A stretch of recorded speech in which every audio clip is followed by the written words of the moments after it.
A very good evening, friends. I welcome you to this webinar by Auditing and Assurance Standard Board. I'm Sanjeev Singhal, Chairman of the Auditing and Assurance Standard Board and Chairman Sustainability Reporting Standard Board. Today is the 81st program of the AASP for this council year. And this year we have taken a mission to take the auditing related matters guidance to the doorstep of every member. And this is one more step in the direction. So far, 95,000 members have joined the AASP programs. The programs have been held on various auditing standards, in fact, all auditing standards, Schedule 3, CARO, and some specialized topics. We have covered the audit consideration relating to every item of financial statements. Today's topic is audit considerations during audit of consolidated financial statements. This is very important because for consolidated financial statements, what audit steps should an auditor take? Is it a line-by-line consolidation or an equity consolidation or a proportionate consolidation? So what are auditors' duties in relation to that?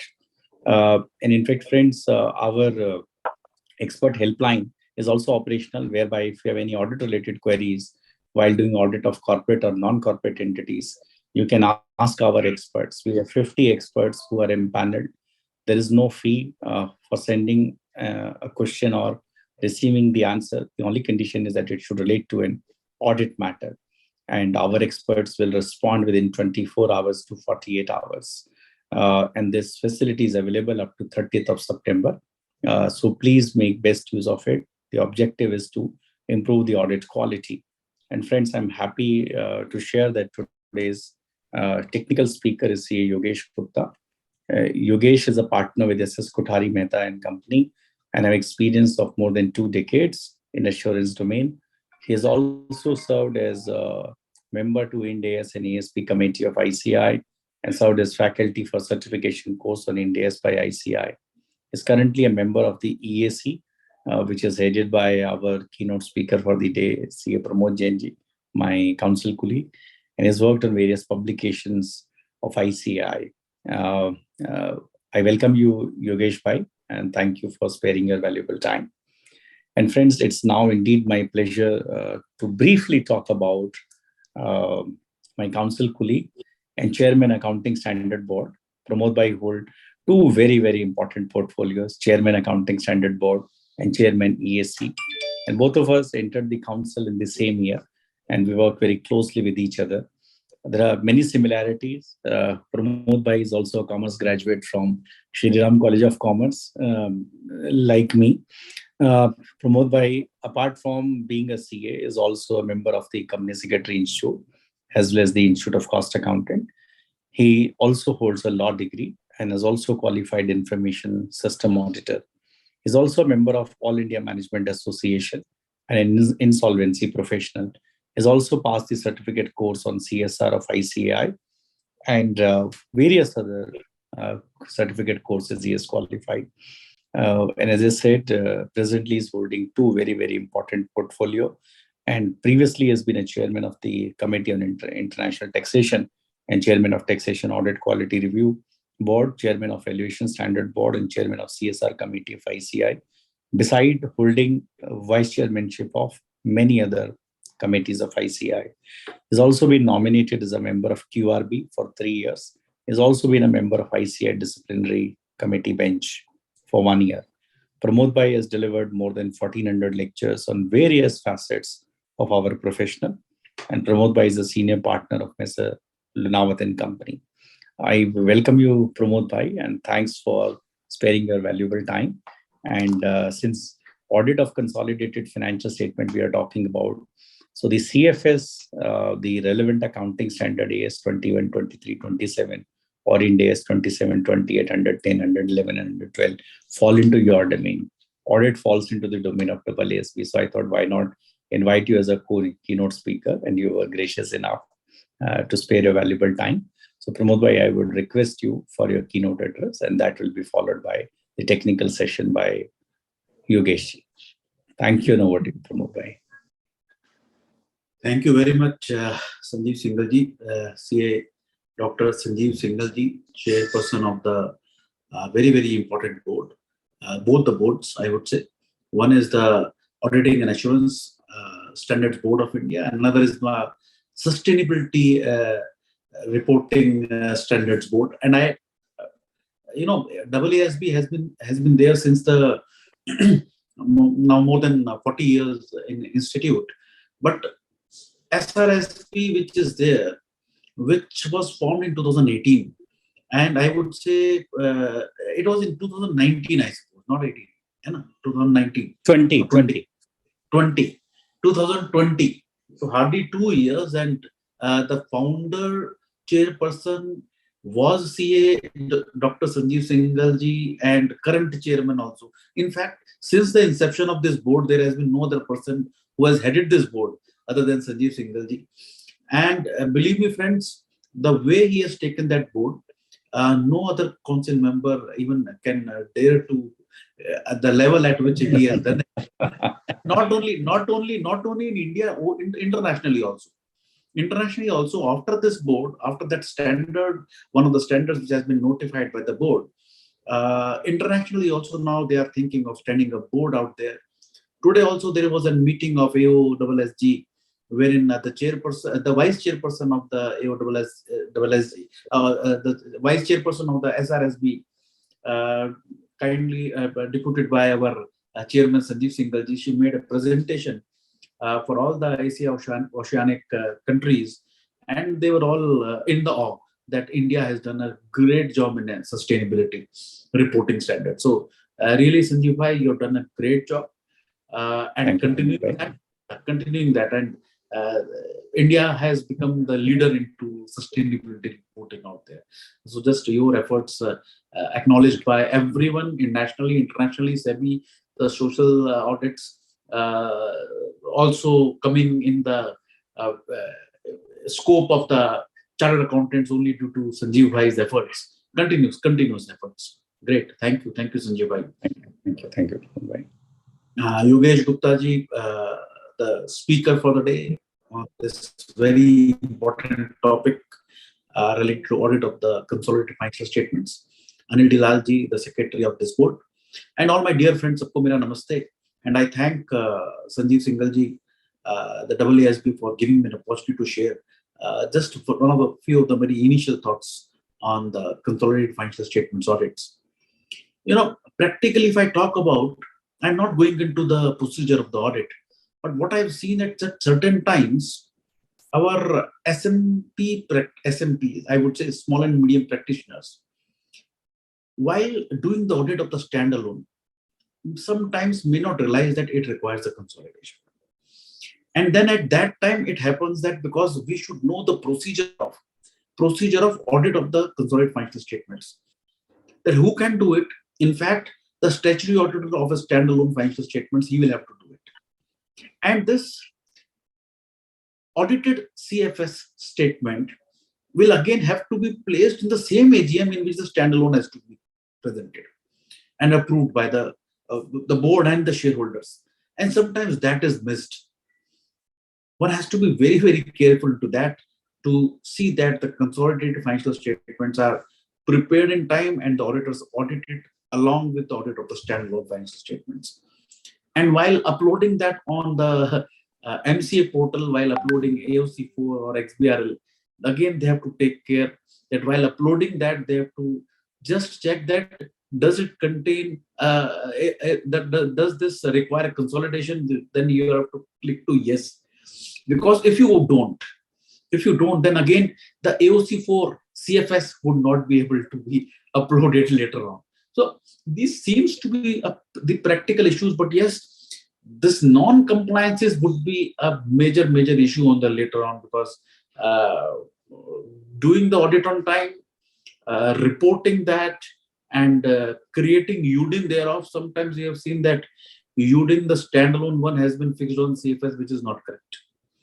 It is a separate assignment, a separate engagement, I would say, though along with the standalone. Yeah, but again, a separate engagement. So maybe Yogesh sir would be taking it up, separate engagement, separate MRL, of course, and separate reporting is out there, separate UDIN.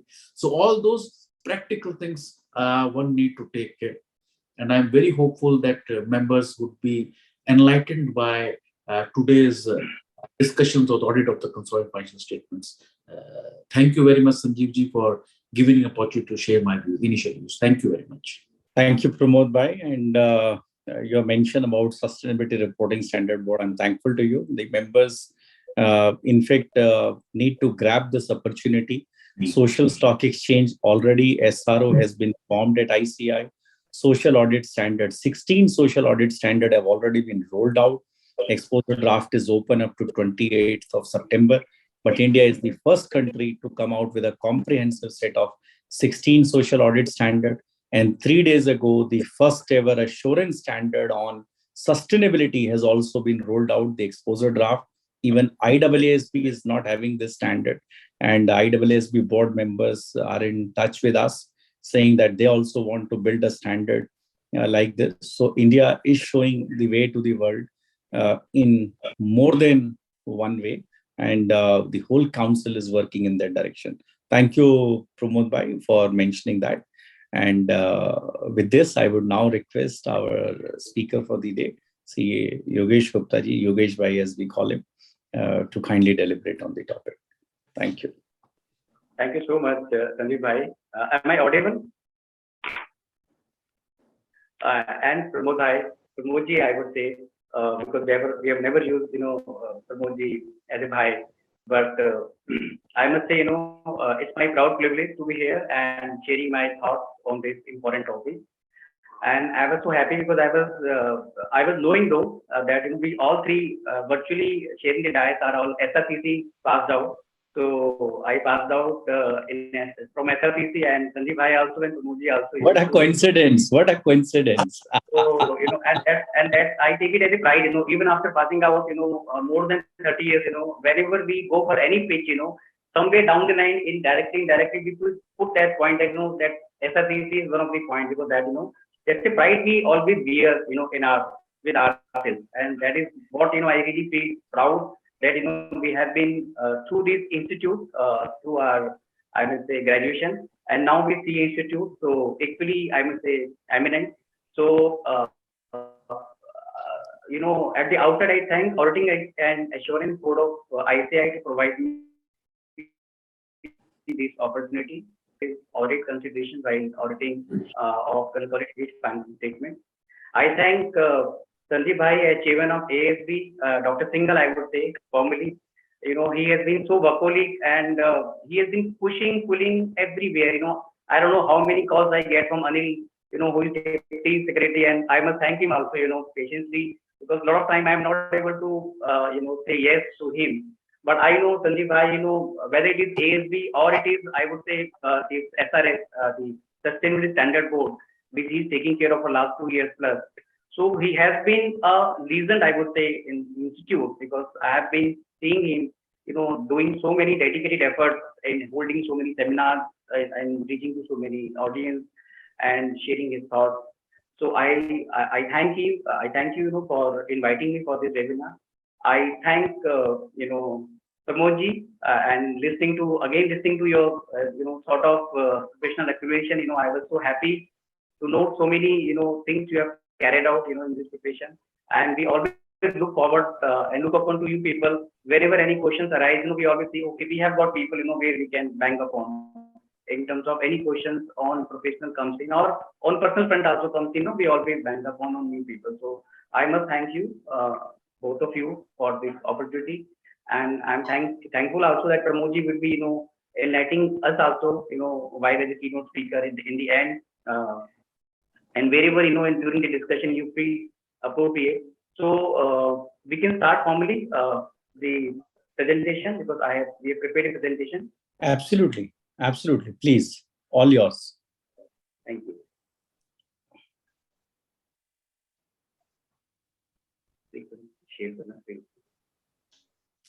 Anil ji को co-host बनाओ. Yes, he's co-host, sir. So अभी kindly तो share your screen.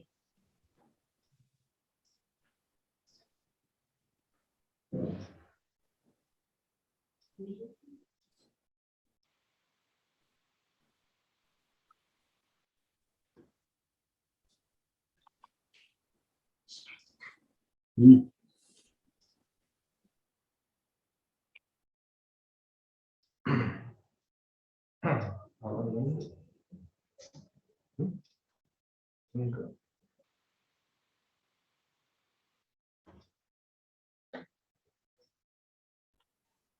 Sir kindly नीचे एक login होगा वहां से share, हाँ आ गया, fine, perfectly Coming fine out. Sir, हाँ fine sir, fine fine.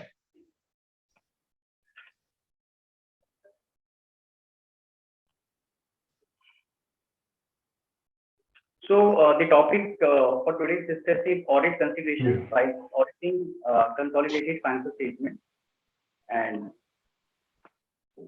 uh, the flow presentation would be an overall overview in the beginning of the discussion. Then we will be covering topic on consolidated financial statement, accounting and auditing requirements as per law, role of auditors, objective and responsibility, audit planning, execution and completion, consolidation entries, adjustment, different reporting dates, length of time of component and parent, different scenarios with respect to component audit status and form, then management representation, consolidation disclosure in case of public issue by a company, peer review on audit on consolidated financial relevant portion, and some FAQs which has been published by ICI on this topic. So, parent companies are required to present consolidated financial statement in addition to standalone financial statement at entity level. This is as per law, as per Companies Act, and standalone as well as consolidated financial statement to be prepared in accordance with the requirements of applicable financial reporting framework as defined in Companies Act and or other relevant statutes. Auditor is required to express an opinion on the true and fair view on both standalone as well as consolidated financial statement. And as Pramod ji has said, that the expression of opinion has to be in the same board meeting for the standalone as well as for the group reporting. And in the AGM, the same are approved by the shareholders. And while forming opinion on consolidated financial statement, an auditor is required to apply standards on auditing, guidance notes, and other relevant pronouncements on auditing, as issued by ICI in similar manner as he applies in audit of standalone financial.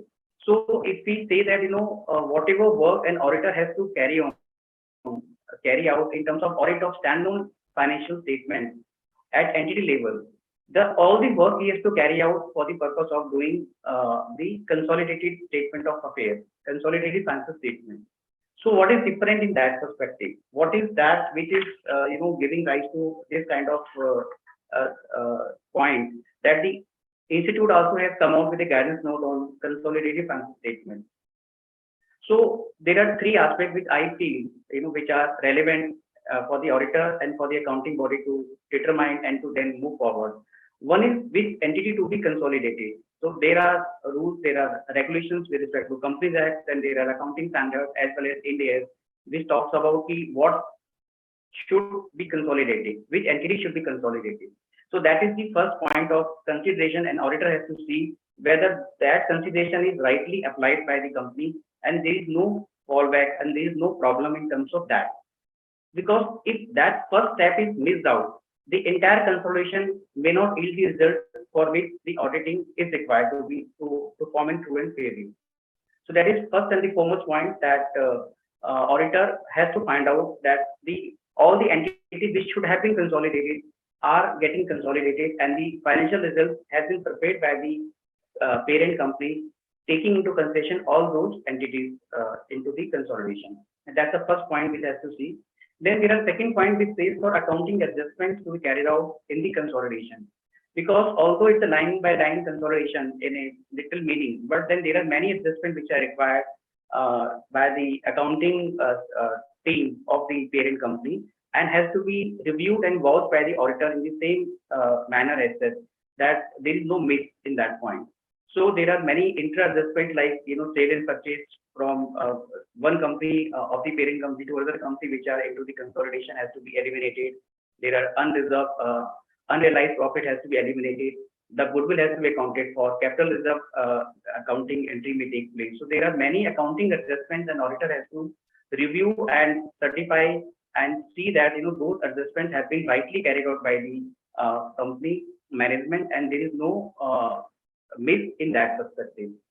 And the third, which is very, very specific and peculiar point, is that although the companies are consolidated, there could be chance that all those companies, or all those entities, I would rather say, because there could be partnership form, there could be other entities other than the company. So all those entities which are into the consolidation may, all those entities which are in the consolidation, the auditor has to see whether he is an auditor of all those entities or not. That's one piece, which is a simpler one. If he has audited all those entities which are getting consolidated, then the work remains then the work is very, very easier and simpler in terms. But what we have seen in many companies, that once the auditor see, many companies are there which are not audited by the auditor who is auditing the parent company. So he has to rely on the work carried out by the other auditors. That other auditor may be an Indian auditor, that other auditor may be an auditor sitting outside the country, because those companies which are subsidiaries or associates or joint ventures are in the other part of the world as such. So that one piece of thing he has to see, that those auditors report has to be seen into and taken into consideration, and we will discussing in detail each of the points. There could be scenario where the audit has not been carried out by the entities. Some of the entities has not been carried out at all, neither by the auditor who is standing the parent company's books of account, nor by the auditors of the other companies, the subsidiaries and the associate companies. So there could be a situation. There could be a situation that the general accepted accounting principle, the gap which is being used for the purpose of preparation of the standalone financial of those subsidiaries which are to be consolidated, is not the gap which is of the Indian gap. So like we follow the Indian general accepted accounting principle, and if I talk of any listed company, so they follow the Ind AS. So maybe that the company sitting in Thailand or in US, maybe either using the local side, which may not be totally aligned to the Indian Ind AS, or the company sitting in US, whose consolidation has to take place in India, has been prepared, the books of accounts have been prepared based on the US gap. So those gap has to be converted back to the Indian gap. That could be scenario. There could be scenarios, where the financial statement of those and some of the entities are not available. So there is so many peculiar things which may happen while consolidation takes place, and that is where the guidance note has come out in a very well laid out manner and prescribe all those kind of scenarios which are there as this. So we will be discussing those all points in detail, but I just wanted to put across, and in terms of overview, this is all we have to discuss in today's presentation. So I hope I am audible and voice is clear. So consolidated financial statement, accounting and auditing requirement. So section 129 subsection 3 says, where a company has more than one subsidiary, including associate company and joint venture, it shall, in addition to its own financial statement, prepare a consolidated financial statement of the company and of all subsidiaries in the same form and manner as that of its own, in accordance with applicable accounting standards, which shall also be laid before the annual general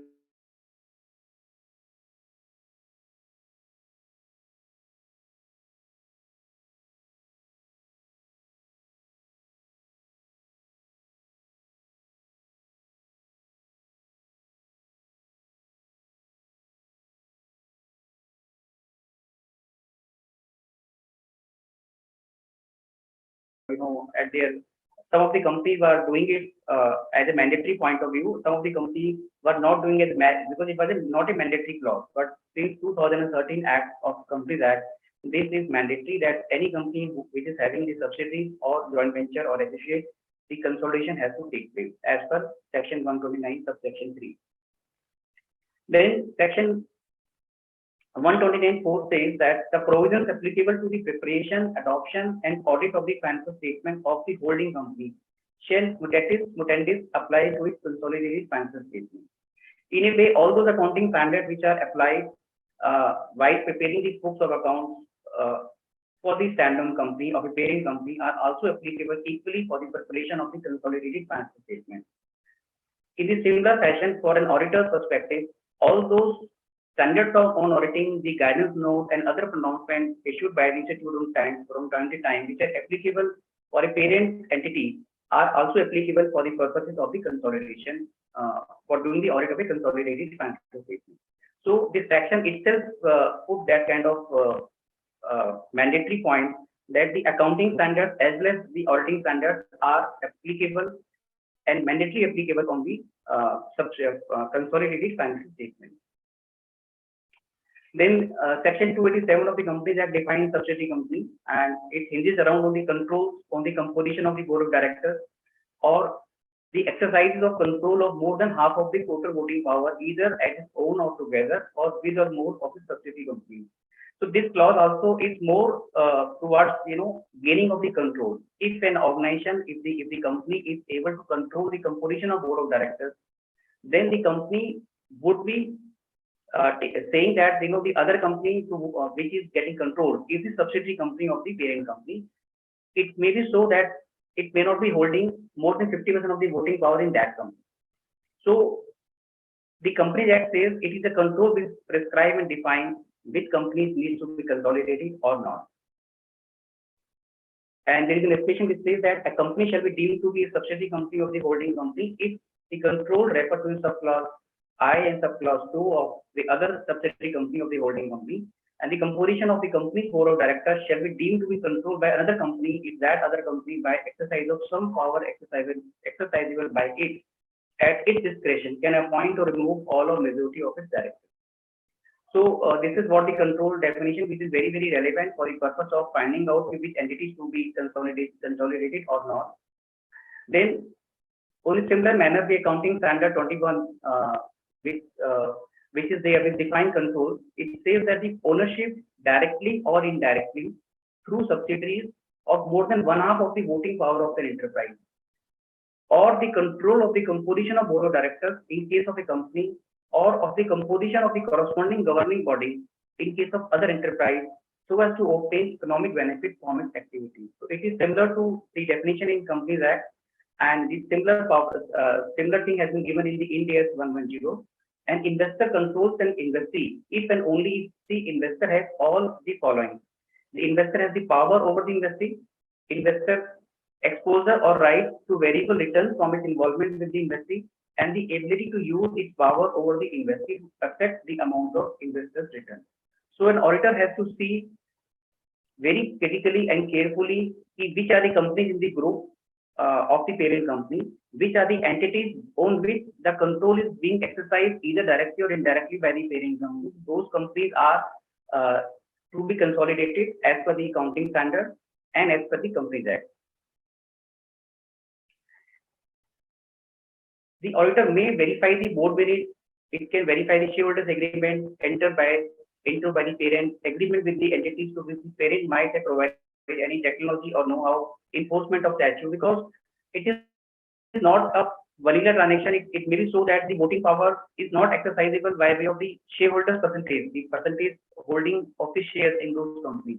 But there are many overriding agreements which the parent company might have undertaken, which ultimately controls the entity in the group, and hence the auditor has to be very, very careful while determining is there any agreement, is there any overriding points which prescribe the control, and that has to be taken into consideration for the purpose of consolidation. The auditor may also review the minutes of the meeting of the board of directors subsequent to the year end to understand if there has been any liquidation of investment or of further investments have been made, as these may provide further evidence to understand if the control was meant to be temporary in nature or otherwise. And where a component is excluded from the consolidation of the financial statement, the auditor should examine the reasons for exclusion and whether such exclusion is in conformity with the applicable financial reporting framework. So at most here, I think to my knowledge, is required by the auditor to really vouch for if there is any exclusion is taking place from the parent companies, from the group, why the exclusion is there, and it is really in line with the Companies Act and the accounting standards.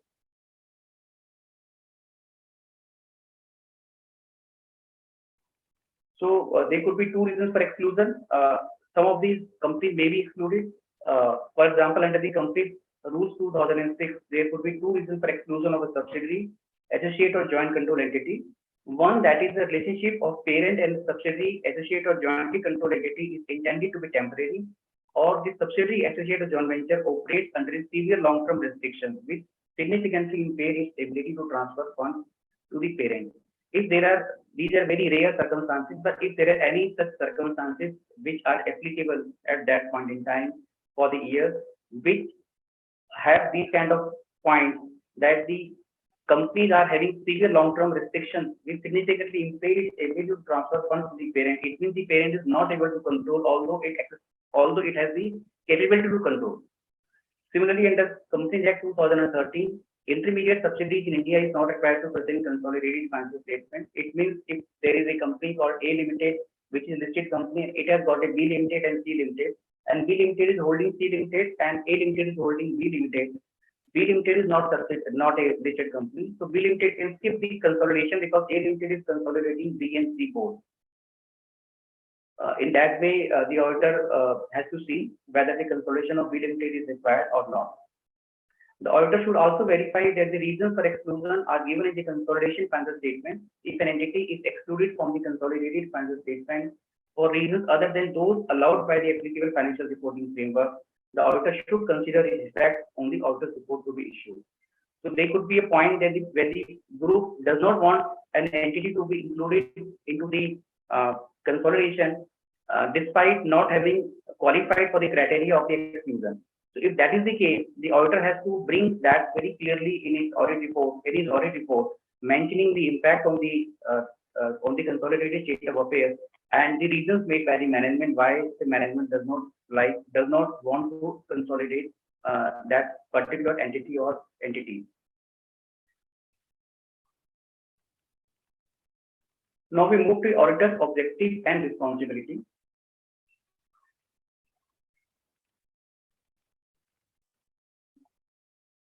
So, like in standalone financial statements, the auditor's objective in an audit of consolidated financial statements are to satisfy himself that the consolidated financial statements have been prepared in accordance with requirements of applicable financial reporting framework, that is, as per the Companies Act, as well as per the Ind AS or the applicable accounting standards, if it is not having the Ind AS, financial statement framework. To enable himself to express an opinion on the true and fair view presented by the consolidated financial statement, to inquire into the matters as specified in section 143(1) of the Companies Act, and this we will cover in later part of the presentation by way of the reporting, and to report on the matters required in section 143(3) of the Companies Act of 2013. So these both are similar to what an auditor has to carry out while doing the audit of a standalone financials of parent company. So objectives are same. Responsibility: the auditor should apply standards on auditing, guidance note, and other relevant announcements on auditing issued by the ICI that is mandated as per the Companies Act itself. Develop an overall consolidated financial result audit plan with respect to nature, timing, extent, and complying with various standards on auditing as prescribed by the ICAI. Design and perform audit procedures on the consolidated financial statements, and critically evaluate work performed by component auditors in line with materiality level and group.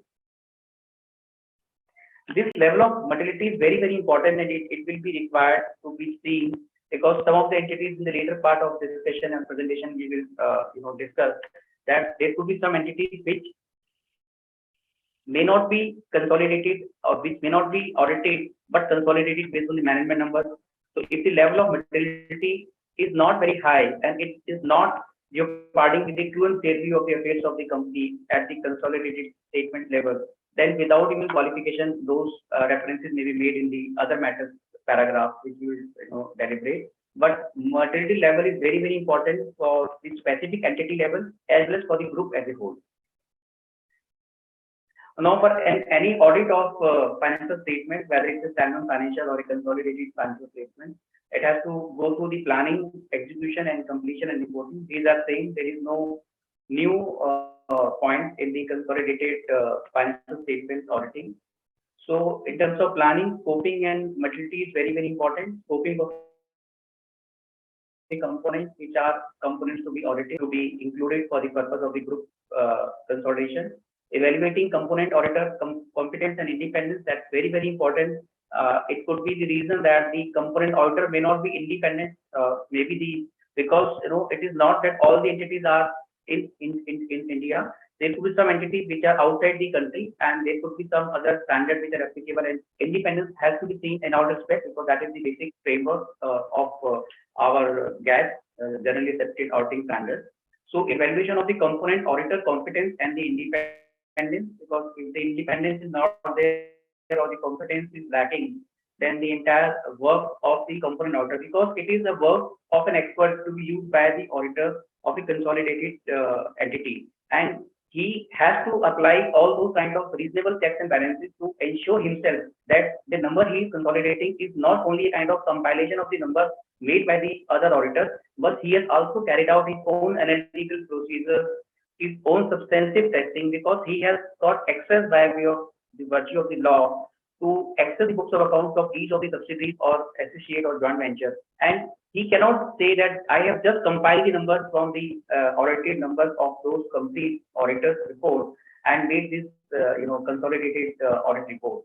So the SEBI as well as the Companies Act casts a responsibility on the auditor that he has to carry out his own work and must document all those work to prove at a later stage that he has carried out his work diligently as per the applicable standards on auditing and the relevant pronouncement of the ICAI. As I mentioned, materiality is very, very important, overall materiality as well as the component level materiality. Then the group audit involvement in the work of the component auditors and appropriate level of work efforts and evaluating component auditors and their work. So it's a process that a group auditor normally gets engaged at the beginning of the audit, as he gets engaged for the purpose of carrying out the standalone financial statement. In a similar fashion, a group auditor engages his team with the team of the component auditors, and they start from the planning stage itself, whether the planning is carried out by the component auditors is adequate to the level and satisfaction of the main auditor, whether the execution is being done by the component auditors is also appropriate, and the conclusions which are derived are also being reviewed by the parent auditor or the consolidation financial statement auditor on a concurrent basis. So he has to be up and seeing that all the points which are critical in nature for all the companies or all the entities which are material in nature, he has to see himself that everything going well, and in the consolidated state of affairs, the right numbers are getting added up. So planning in terms of communication with the component auditor, it's a two-way communication. Basically, to and fro communication happens where the component auditor also informs critical areas as he finds out of the components based on his planning. So it's a pre-audit, it's during the audit and the post-audit, as I have mentioned, between the group auditor and the component auditor. Then communication to include group audit instructions. So there is a detailed group audit instruction normally being sent by a group auditor or the parent company's auditor to all the auditors per se of the group for each of the entities, specifically. And those audit instructions start from the independence confirmation, move to the detailed questionnaires, analytical procedures, substantive procedures, and review of those work papers which are being carried out by the component auditors team while carrying out the audit at the component level. So it's a very detailed questionnaire, detailed formats and detailed papers which are being prepared by the group auditor and circulated to the component auditor. And component auditor is bound to reply to those instructions as mentioned in the report, group auditor's instructions manual, and inform the group auditors well in advance if there is any variation in terms of audit approach, if there is any critical area which needs to be tackled much before the conclusion of the audit. So group audit instructions may include independent confirmation, questionnaires, and the detailed work methodology to be performed by the component auditor. It is as if that practically that what the group auditor understands that his team is carrying out the audit of parent company. In a similar fashion, for a critical area, he requests the component auditors to perform those tests and send the report and the working paper so that the group auditor team can review and perform its own independent analysis. In terms of execution, obtaining and understanding group-wide controls and management consolidation process, obtain an understanding of accounting policies of the parent and its components, as well as of the consolidation process, including the process of translation of financial statements of foreign components. Because if the company which are to be consolidated is not in the country of the parent company, there could be the different that being used for the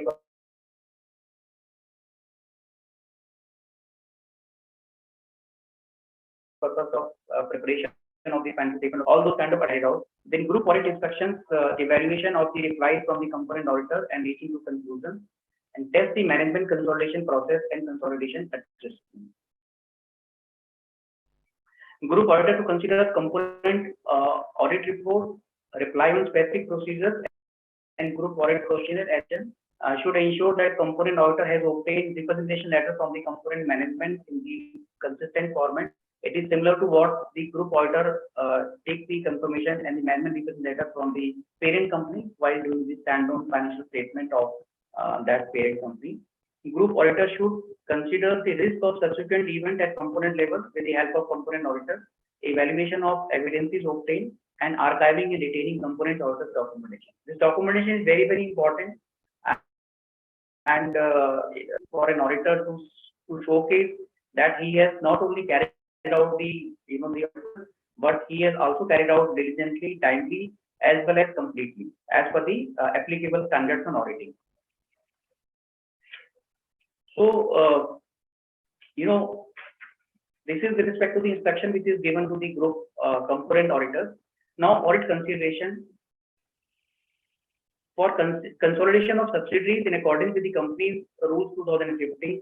The financial statement of the parent and its subsidiaries are combined on a line-by-line basis by adding together the items of assets, liabilities, income and expenses, and the cash flow. That is in case of the subsidiary company. Then goodwill and capital reserve, as the case may be, at the time of acquisition of those entities have to be worked out. Adjustment with respect to elimination of intra-group transactions, because there could be case that the component entities are having the contract of sale and purchase at arm's length basis with the group companies and the group entities. So there could be intra sale and purchase, there could be intra use of facility which is being billed to the one company and booked as income in a standalone financial, and it is booked as expense on the other side. So all those entries which are intra adjustment entries have to be has to be eliminated for the purpose of consolidation, because it will otherwise add up to the gross numbers, adding the numbers twice. Then there could be some stock which are sent by the one entity to other entity and remaining in their inventory, and those stocks are the sale of the one entity, and it is having some portion of the profit which is added up while the sales take place, because every entity has to send the goods, sell the goods based on the respective transfer pricing mechanism.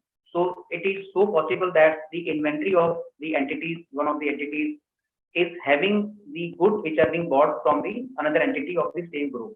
So one has to find out, the management has to find out the unrealized profit from that inventory, and that has to be eliminated for the purpose of consolidation adjustments. Similarly, for deferred tax also made in accordance with the requirement of Ind AS 110. Then investment in assets in the equity method as prescribed in Ind AS 28, and interest in assets, liabilities, revenue, and expenses in the joint operations are accounted for as part of the separate assets of the entity in accordance with the Ind AS 111 joint arrangement. So, with respect to the associates and joint ventures, it is only the share of profit or loss which has to go on a recurring basis to the books of the consolidated financial statement and the respective investment. And in case of joint arrangement, the line by line item, as if it is subsidiary company, has to be added up to the consolidated financial statement in accordance with the Ind AS 111. It is similar like for the non-Ind AS entities, the similar rules are applicable, which are prescribed in companies accounting standard rules 2006. I am not repeating the same. Relevant standards are AS 27 and AS 21. So the adjustment could be the permanent adjustment, because all those consolidated adjustments which are very, very key for the purpose of finding out the consolidated state of affairs if a line by line addition is taking place. So permanent consolidation adjustments are those adjustments. There could be two sets of adjustments. Some could be permanent adjustment and some could be recurring adjustment. So permanent consolidated adjustments are those adjustments that are made only on the first occasion or subsequent occasions in which there is a change in the shareholding of a particular entity. So these are normally the goodwill or the capital reserve at the time of acquisition as per Ind AS 103.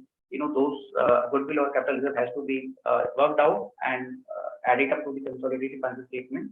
Yes, the impairment of goodwill has to take place on every year because the Ind AS prescribed that the goodwill has to be tested for impairment. There is no prescribed form that within certain period you have to eliminate the goodwill or impair the goodwill, but every year the impairment testing takes place. And if the impairment testing reveals any diminution in the value of goodwill, then that has to go from the books of account as a charge. And determination of amount of equity attributed to non-controlling interest. Whenever the acquisition takes place and it is not a 100% acquisition, so there are shareholders which are not the shareholders of the group. So those shareholders' interest is known as non-controlling interest. They are not controlling the complete financial statement or the management. So they are non-controlling interest. NCI we call it, and that has to be worked out at the time of acquisition. These are permanent adjustments.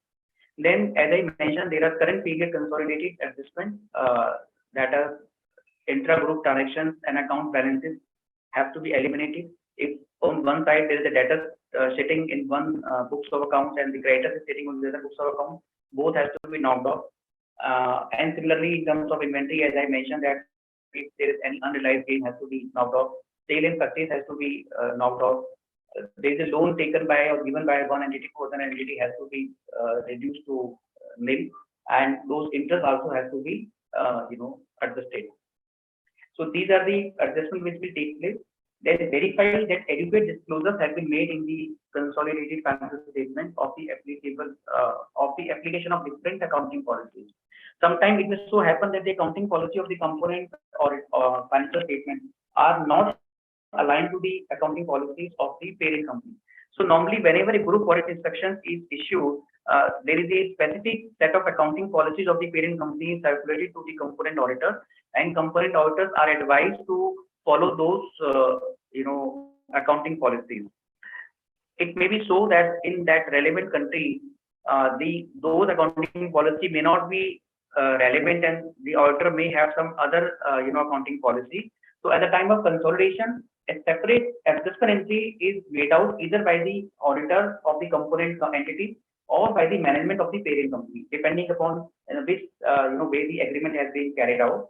So if it is done by the auditor of the component entity of those adjustments which are not in consistence with the accounting policy of the parent company, the auditor of the consolidated financial statement has a better because that is being reviewed by the management of the component entity, as well as it is audited by the and certified by the auditor of the component entity. However, in case the auditor of the component entity show his inability to provide that kind of reconciliation statement, so the management of the parent company is required to pass those adjustment entries in the books and give a certification by way of management representation that these are the management driven numbers, and those has to be mentioned as part of the audit report. And we will come the later part of this presentation mentioning that specific point. So there could be some issues like that. So then verify the adjustment made to harmonize the different accounting policies, what I have just mentioned, including the adjustment made by the management to convert a component FS prepared under the so gaps are different than the accounting policy, because nowadays with the India, the accounting policies of most of the countries which are having IFRS or the local IFRS like India are almost harmonized with the India, but there could be some accounting policies which are not harmonized at that for that particular year. So that has to be taken into consideration as an adjustment entry for the purpose of consolidation of the financial statement at the group level. Then adjustment to the financial statement of the parent and the component being consolidated for recognized subsequent events or transactions. That is a normal case like we carry out for the standalone financial statement also. So for the consolidated state of affair also, because the subsequent events are not in the knowledge of the auditor of parent company. So he, by way of group audit inspections, there is a specific format the parent company auditor may prepare and send to the component auditor to prescribe the subsequent event transactions. And subsequent event transaction, as we know, there could be two. One, where the events are already subsisting on the date of the close of the financial year, but subsequently the events are giving some better visibility of the transaction which is happening at the end of the year. Those we call it existing events. So this type of subsequent event consists of events or transactions that provide additional evidence. They are the events which are already there at the close of the financial year, so has to be adjusted. And subsequently they provide more evidence, like there is some debt which is now getting bad debt, or any other material item, some fire has broken out and adjustment has to take place. And before the financials of that component entity are audited and signed, there is a better clarity in the subsequent period. So that has to be taken into consideration for the purpose of adjustment of the items in the financial statement of that component entity. And the second type of subsequent event consists of events that provide evidence about conditions that did not exist at the date of the financial statement, hence need not to be adjusted, but those arose subsequent to that date. So sometimes these are so critical that a mention in the financial statement is required to be made if the item of those events which are subsequent, which happen on subsequent date, are so material with respect to the component, and they could be seen from with respect to the parent company also from the consolidated materiality level. If they are so material, then has to be disclosed by way of the financial statement note to accounts. So if any such events need to be made, then the following shall be disclosed: the nature of the event, the estimate of its financial effect, or a statement that such an estimate cannot be made. It is quite possible that the event is so such a nature that while the violation of the balance sheet is taking place of the at component level, the auditor is not able to assess, and the management is not able to assess the likely impact of that event. But the event is material enough. So a statement has to be given by way of a footnote in the financial statement that the estimate cannot be made. Adjustment for the events of significant transactions or other events that occur between the date of component balance sheet and not already recognized in its financial statement and the date of the auditor's report of the group consolidated financial statement, when the financial statement of the component to be used for consolidation are not drawn up to the same balance sheet date as that of the parent. So normally, sometimes it has to happen that the date of the financial statement date is earlier to the date of the parent company's date. So the event which has happened and which is material enough from the date of termination date of that closing date of the component financial statement versus the date of the parent company's financial statement, that has to be taken into account, and adjustment has to take place in the books of consolidated financial statement, and auditor has to vouch for that.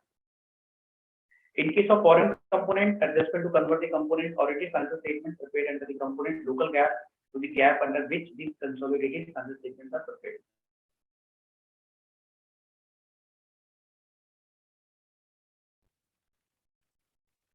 So, as I mentioned, that there could be a reason, there could be situation where the component financial statements are at a date which is much before the date of the parent company. So the difference between the reporting date should not be more than 6 months in case of a financial statement which are under AS, and the difference between the reporting date should not be more than 3 months in case the financial statement under in AS. The financial statement of the components used in the consolidation should be drawn up to the same reporting date as that of the parent. If it is not practical to draw up the financial statement of one or more components to such date, and accordingly those financial statements are drawn to different reporting dates, then adjustment is required for the effects of significant transactions or other events that occur between those dates and the date of parent financial statement. Normally, management provides additional information that that there is no material event which has taken place, or there is no material transaction between the date of the component and the date of the parent company. So that fact is required to be mentioned. And if there is any material transaction which has taken place, then adjustment has to be made in the books of the consolidated financial statement. That is the responsibility of the group auditor to see and make sure that those adjustments take place. Now we move to the third important point. We have discussed, about the control aspect, which entities to be consolidated and which not, and at most care is required by an auditor. No doubt, it is required by the management at the initial stage. That while saving the financial statement of the consolidated state of affairs, the management must see to it that all those entities of the parent are adequately covered for the purpose of consolidation. And the auditor also has to see that none of the company or entity is left out from that consolidation. That's the first piece. And second is accounting adjustments to be made, in the books of consolidated financial statement, which we have discussed. Now, the third important aspect is the reporting by the auditor. So, as I mentioned in the overview slide, that reporting is simple in case the parent auditor, when the parent auditor is also the auditor of all the components. If, let's say, I am the auditor of a parent entity and I have audited all those 7 entities which are subsidiaries and joint ventures and associate companies completely, and all the companies are in India. If I am doing the audit of an Indian, company, parent company, so then and all the company are, has adopted the India, the same accounting policies of the parent company. Then the rule is very, very simple. The auditor has to simply, carve out those elimination entries and make the consolidated financial report, financial statement, and the report can take place. So there could be a scenario where the parent auditor is also the auditor of all its components. That's very, very, simple. Then it is quite possible that the parent auditor is not the auditor of its components or is not the auditor of all its components. He may be auditing some of the components, some of the entities, but may not be auditing all the entities. And those entities are audited by some other auditor, maybe in the country or maybe outside the country. Then there could be a point there when the component auditor reports on financial statement under an accounting framework different than the parent. Like, if I am doing the audit of a company which is having a subsidiary in Thailand or Indonesia, and they are using the local GAAP, although it is it's audited by some other auditor, but then the Indonesian GAAP or Thailand GAAP has to be converted back to the Indian GAAP. So adjustment has to take place for the purpose of this thing, and that fact has to be mentioned in any audit report. When the component auditor report under an auditing framework different than that of a parent, component auditor report under an auditing framework, it is like that the parent entity is using the Indias and using the GAAP, IGAP, the General Accepted Accounting Principles, General Accepted Auditing Standards, I would say, and the entities, some of the entities which are consolidated are having a different GAAP, different General Accepted Auditing Practices or standards. So those standards which are different from the General Auditing Standards has to be converted back and see that adjustment should take. And it could be possible that the components are not audited at all. Some of the entities are not audited at all. And some of the entities are not available, even the books of accounts are not available to the parent company auditor. So that could be some situation, because normally in practical parlance, when you see the input is so balance sheet of many large listed companies which are top 30 companies or top 50 companies in the stock exchange, one would find that there is more than 100 companies which are subsidiaries, associates, joint venture, joint control, partnership, LLPs, and all other entities. Some entities may be trust, some entities may be societies, and some entities may having some unique form and content, form and features as per their respective countries, and they have got operations across the globe. So the situation can definitely arise that the time period may not be matching with the time period of the parent company. The auditing or the gap is not the same gap. Audit has not taken place. The financial statement is not ready, and so on and so forth. So we have taken all those scenarios. So each, one by one, we can pick it up each of the scenario, and then we can move to some of the practical points which are mentioned. So reporting a single auditor audit parent company and all the components. So while drafting the audit report, the auditor should report whether principles and procedures for preparation and presentation of consolidated financial statements as laid down in the relevant accounting standards have been followed. In case of any departure or deviation, the auditor should consider the requirement given in SA 705 with respect to modification to the opinion of independent audit report in the audit report, so that users of the consolidated financial statement are aware of this deviation. Auditor should issue an audit report expressing opinion whether the consolidated financial statement given to a peer review. That's the basic duty of an auditor to provide that kind of assurance or a qualified assurance or a disclaimer as the case may be of the state of affairs of the group as on the balance sheet date, and as to whether consolidated profit and loss statement gives to and peer review of the results of consolidated profit and loss for the period, and similar for the cash flows. If the auditor of a parent company is not the auditor of all its components, then I have highlighted some of the points. Then I would say, as prescribed in SA 706, if an auditor considers it necessary to make reference to the audit of the other auditor, the auditor's report on the consolidated financial statement should disclose clearly the magnitude of the portion of the financial statement which are not audited by the same auditor by the parent company. Then he also has to prescribe total assets, revenues, and cash flow not audited by the parent auditor should be presented before giving effect to permanent and current period consolidation adjustment.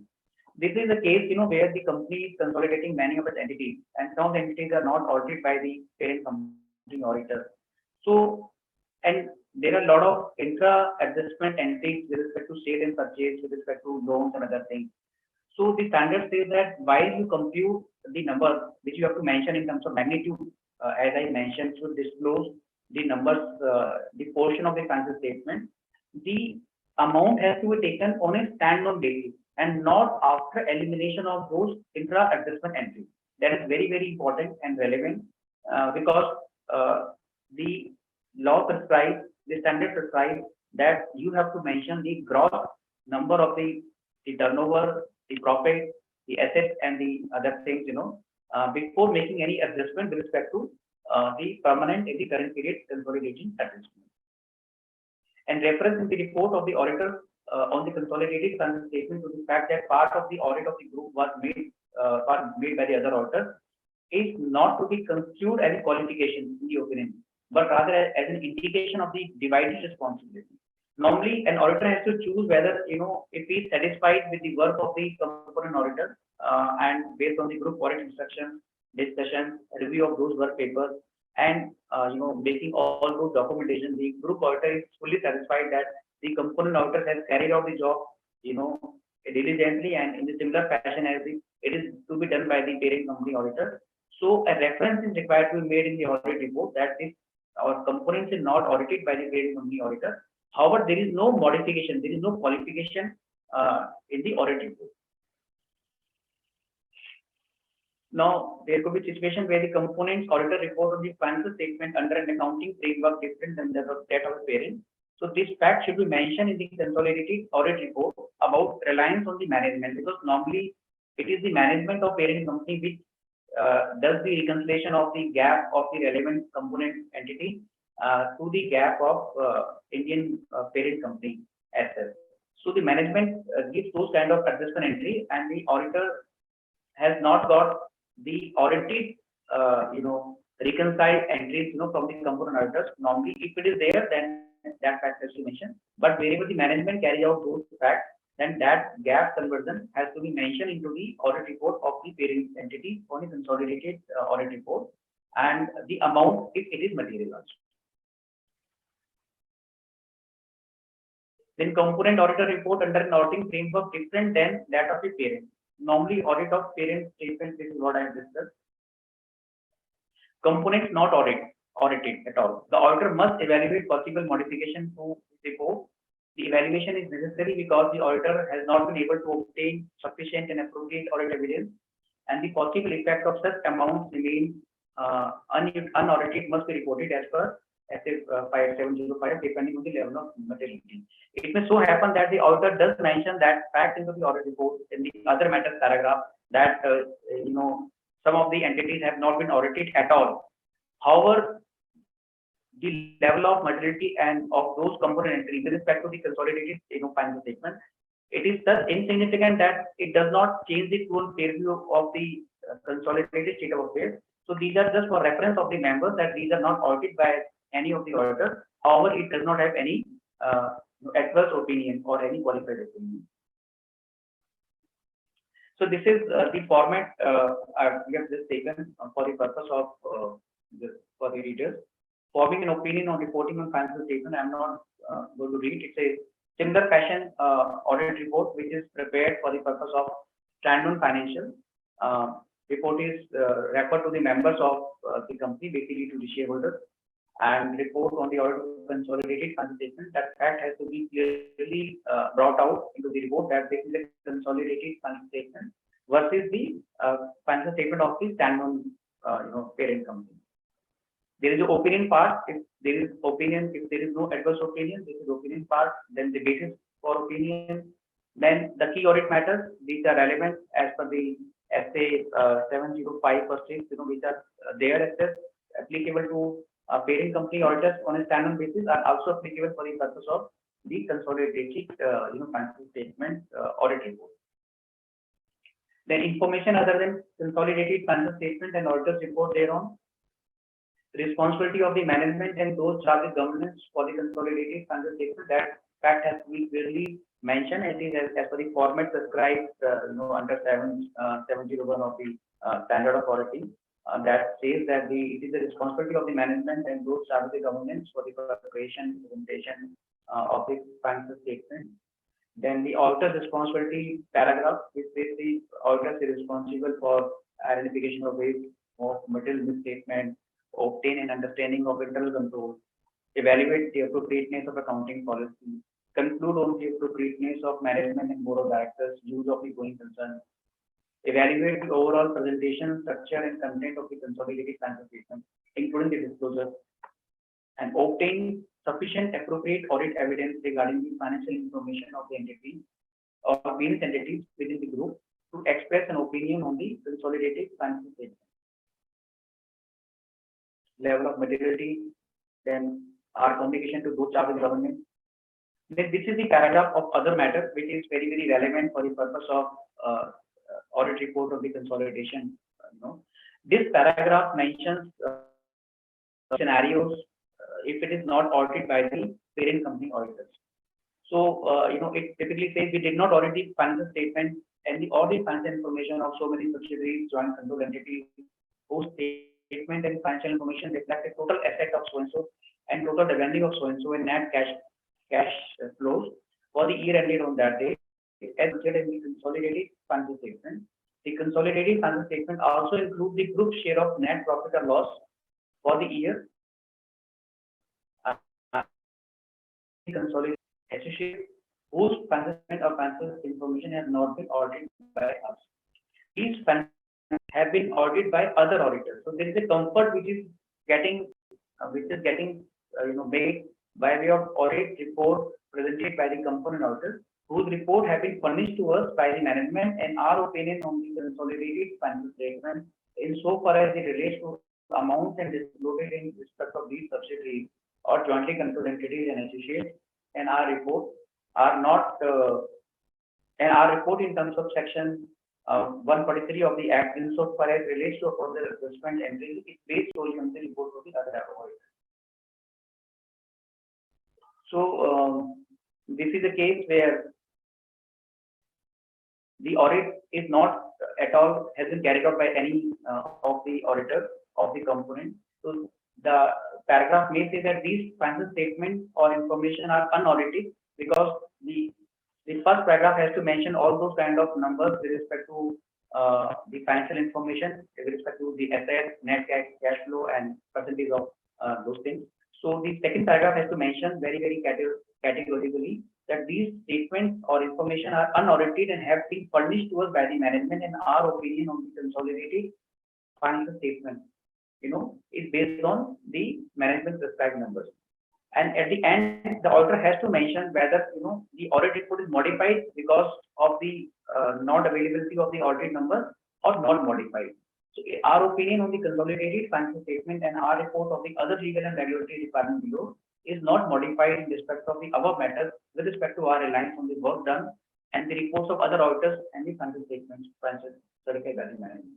So this is a call the auditor has to take based on the level of materiality of the items which are not audited by those component entities which are consolidated in the financial statement. So that is where the level of materiality is very important to determine whether the report requires a modification or report does not require a modification. This is a standard paragraph on the legal and regulatory requirement. I'm speaking that, and this is how a report will look like. So if there is an adverse opinion, so that adverse opinion has to be of the consolidated state of affairs. So adverse opinion has to come in the first paragraph as it appears for the standalone company.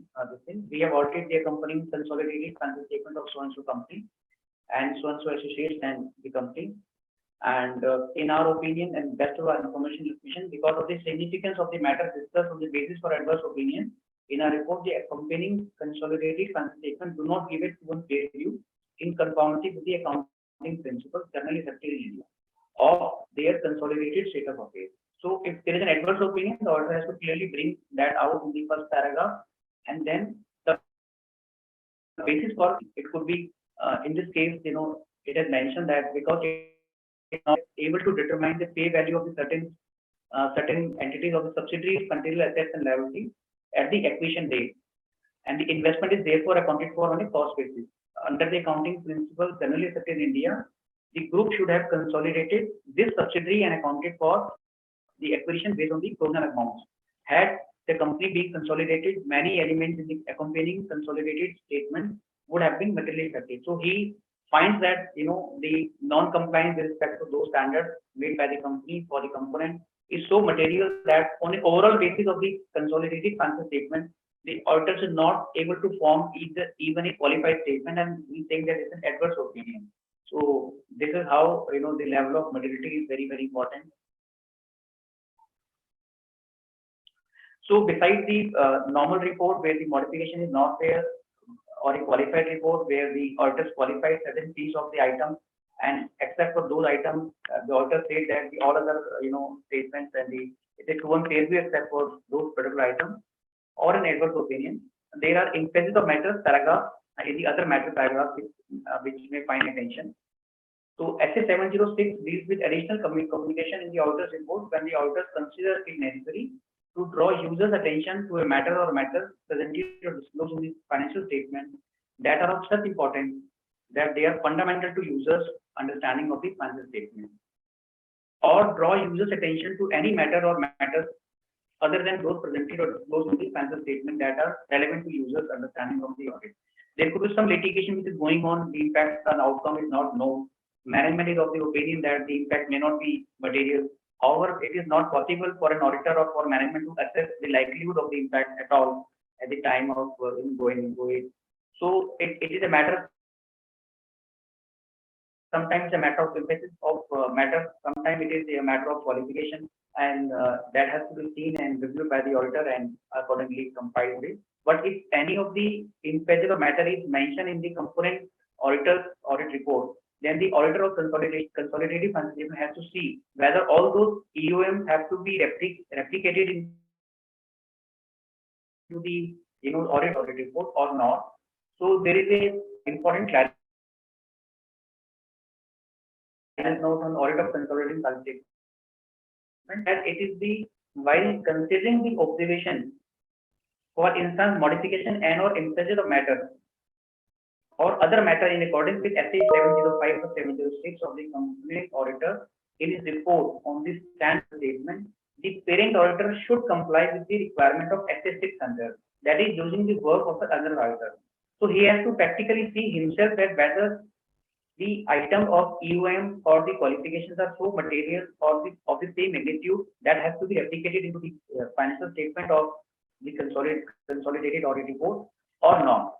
So it is not a kind of replica of whatever is mentioned into the EOMs and the qualified audit report of the component.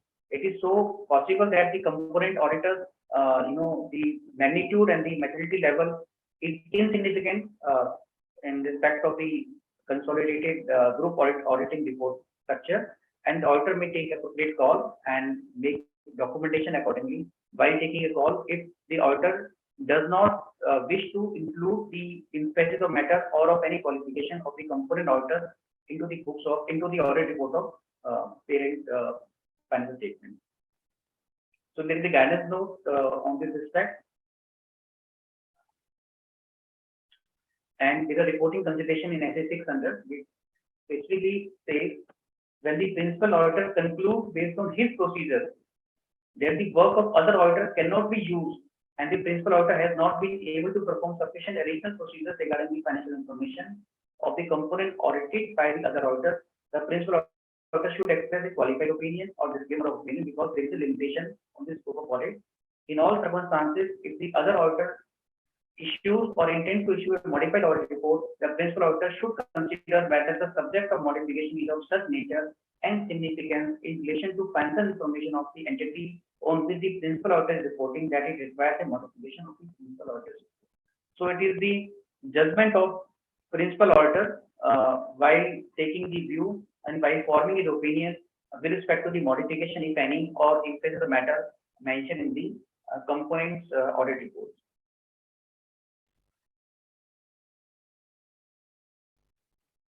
So these are some of the listed companies audit report we have taken out.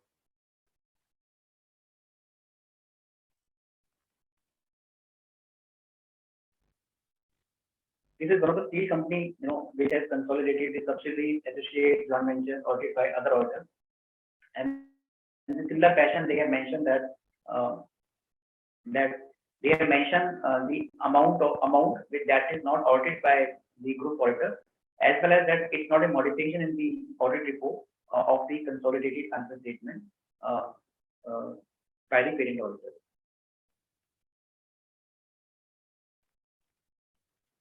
This is a live case of a subsidiary or associate or joint venture which are unaudited. So it's a listed company, and it says these financial statements, specific purpose financial information are unaudited and have been furnished to us by the management.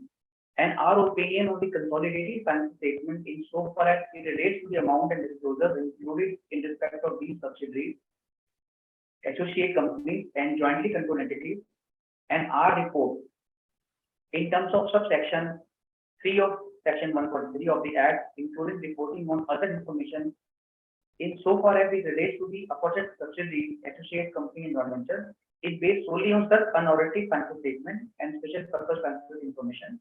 In our opinion, and according to information and expression given to us by the management, these financial statements are not material. So this fact has to be mentioned that whether the components which are not audited are material enough for an auditor to perform some additional steps in order to satisfy himself that those numbers are rightly captured by the management and those presentation and disclosure requirements have been rightly disclosed and presented. So the auditor has to make a judgment based on his books, based on his work, and then opine in the consolidated audit report. This is another listed company which we have picked up. Financials related to subsidiary, joint venture, and JVs are not available. In case of one subsidiary, 3 associate company, and 1 jointly controlled entity, the financial statement or special purpose financial information for the year are not available. Fine. Further, 1 subsidiary, 3 associate company, and 1 jointly controlled entity of the group are under insolvency proceedings, liquidation, or have been liquidation, or have applied for strike-off with respective authority. And in respect of these entities, the financial statements are not available. In the absence of aforesaid financial statement or special purpose information, the financial statement in respect of aforesaid subsidiary and the group's total share of comprehensive income of these associate companies have not been included. So the parent company has not included these financials of these entities because those financials are not available either to parent or to the auditors, and hence that fact is clearly brought out in the audit report. Accordingly, we do not report in terms of section 3 of 143 of the Act, including report of other information in so far and to the extent these relates to aforesaid subsidiaries, associate company. In our opinion, and according to the information and given to us by the management, these statements are not material to the group. So this is another listed company which we have picked up based on 21-22 financial period assets, where some of the entities are not available and not consolidated at all by the management. However, since those entities are not material enough as per the management and as asset value auditor, so auditor has clearly brought out these aspects into the audit report. However, not modified the audit report.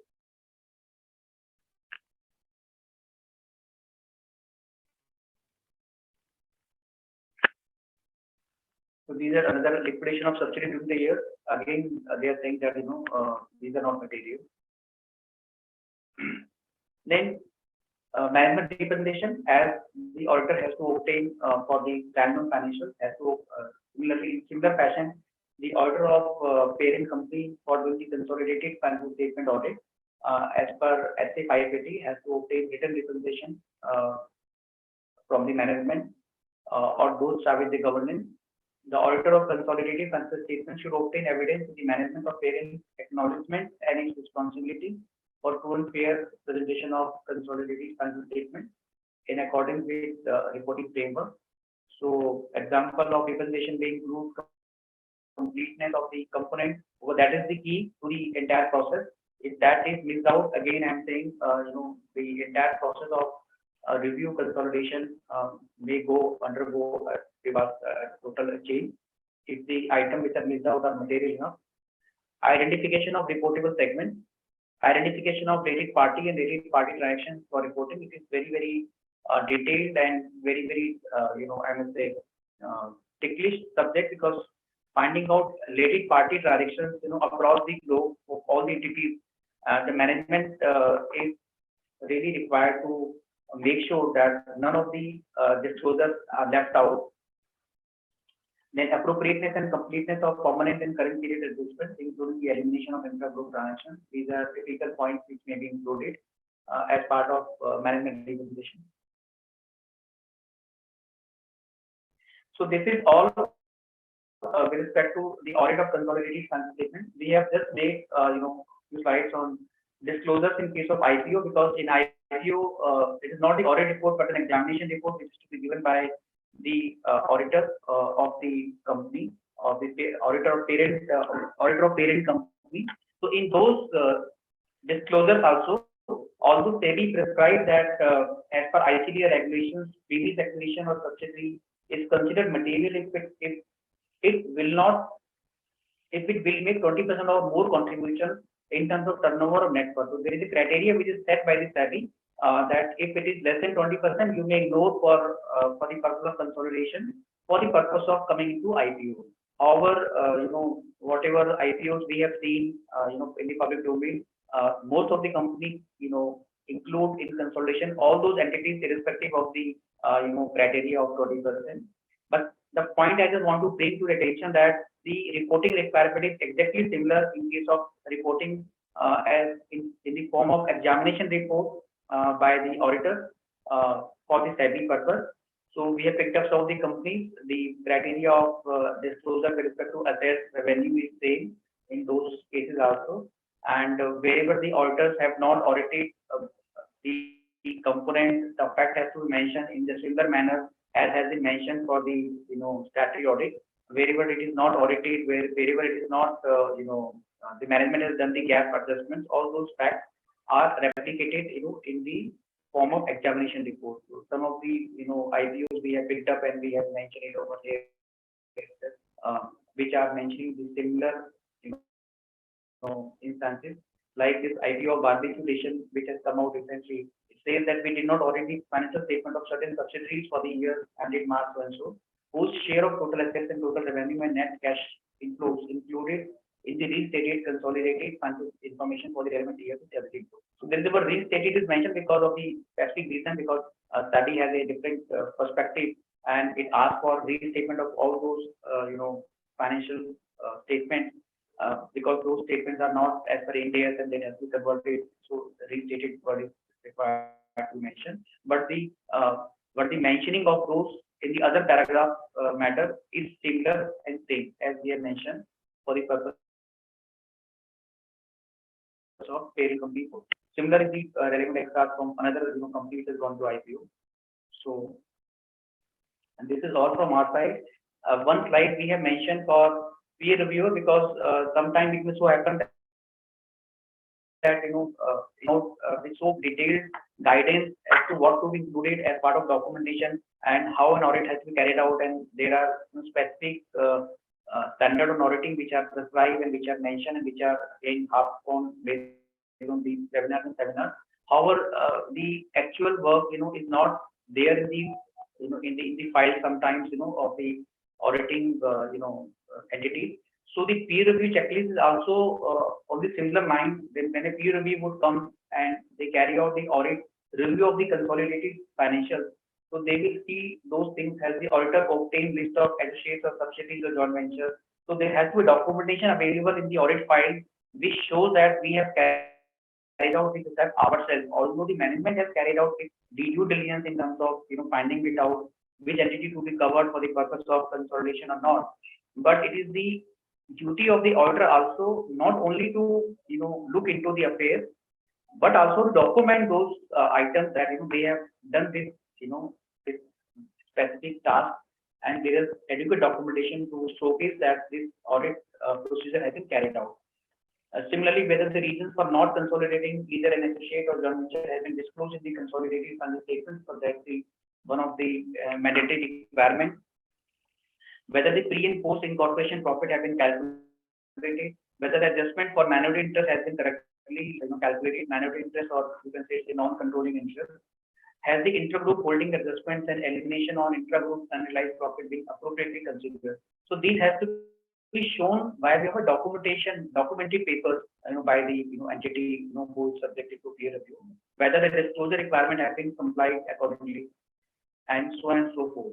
So what is the moot question is that not only an auditor has to carry out the audit diligently, but has to document those work papers, so that he can showcase that the audit work has been carried out, in the manner in which the standards on auditing and guidance note and other relevant literature is available with the institute as well as with the companies act and other relevant statutes. These are two frequently asked questions which are published in the ICI. I just mentioned in in a manner that whether a company H Limited is required to consolidate its subsidiary which is a limited liability partnership or a partnership firm. So answer is yes. It is irrespective of the nature of entity, because consolidation standard does not ask that only company has to be consolidated with the parent company. It could be a partnership firm, it could be a society, a trust, a kind of unincorporated entity.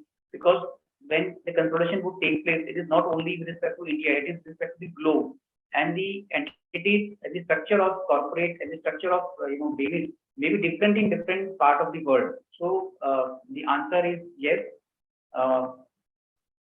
made by the institute. And the second question was, would the answer be different if LLP is an associate or joint venture of H Limited? So the same thing. If LLP is a partnership firm, is an associate or joint venture, even then the LLP and the partnership firm need to be consolidated in accordance with the requirement of applicable accounting standards. The second question which was raised, it was very, very relevant because prior to 2013, there was a kind of exemption of it was non-mandatory. A company H Limited has no subsidiary but has investment in associate and joint venture. Whether H Limited is required to prepare consolidated financial statement for the year so and so in the context of the company rules 2006.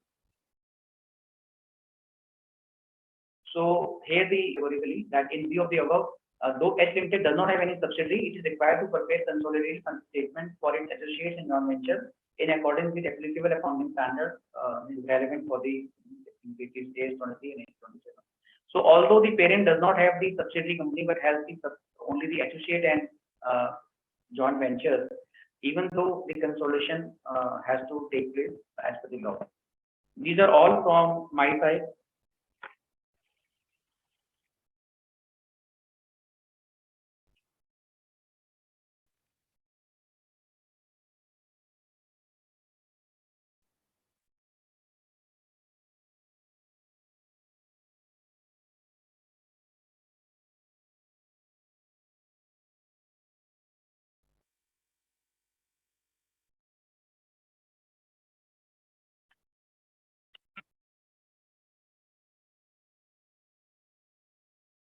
You are speaking.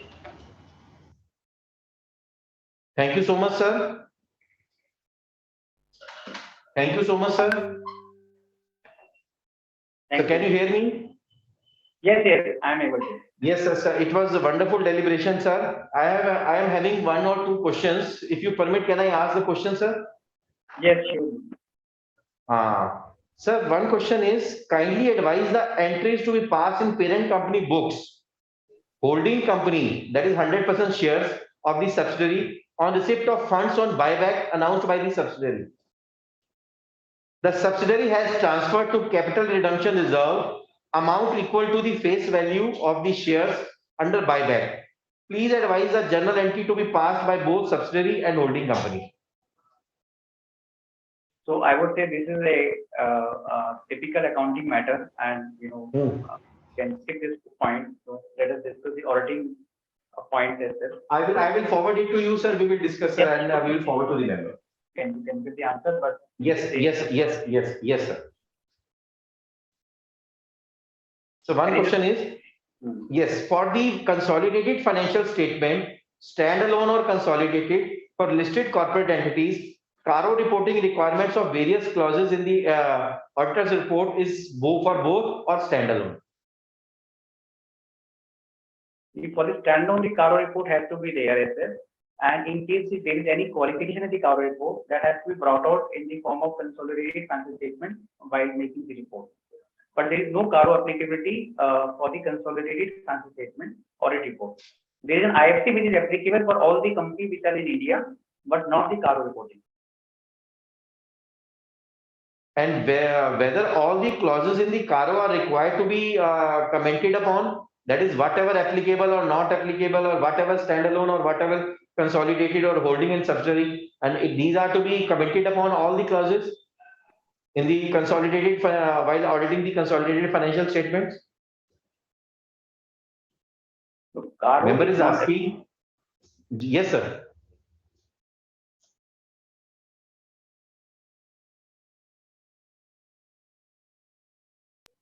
CARO is not applicable on the in the audit consolidated audit report. It is IFC which is applicable, and on the CARO only one clause is applicable, which talks of if there are any mention, any point which are mentioned in the CARO, which is not in affirmative sentence or which requires for a consolidated audit report to mention that point, that has to be mentioned as part of the this thing report.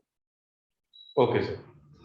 And sir, what about the holding company? In case of holding company having joint auditors, out of whom one auditor audits a subsidiary, can the other joint auditor issue instructions to the auditor of subsidiary?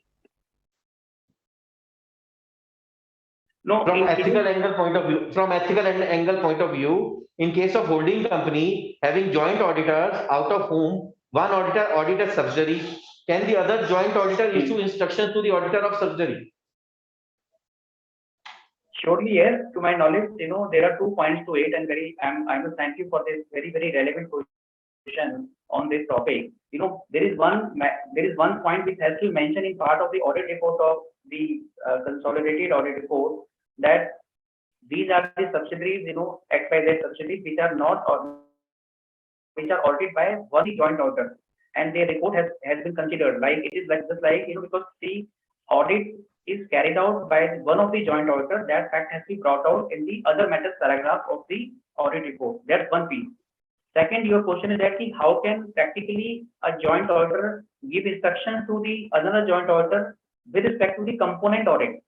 So my answer to that is that component auditor is one of the joint auditor is bound to make sure that the work is done as per the prescribed guidelines, and the joint auditor and the parent company auditor, other parent company auditor has full access to the books of accounts, as well as he can ask all those relevant questions to the joint auditor, because he is asking with respect to the subsidiary company to which he is the only auditor.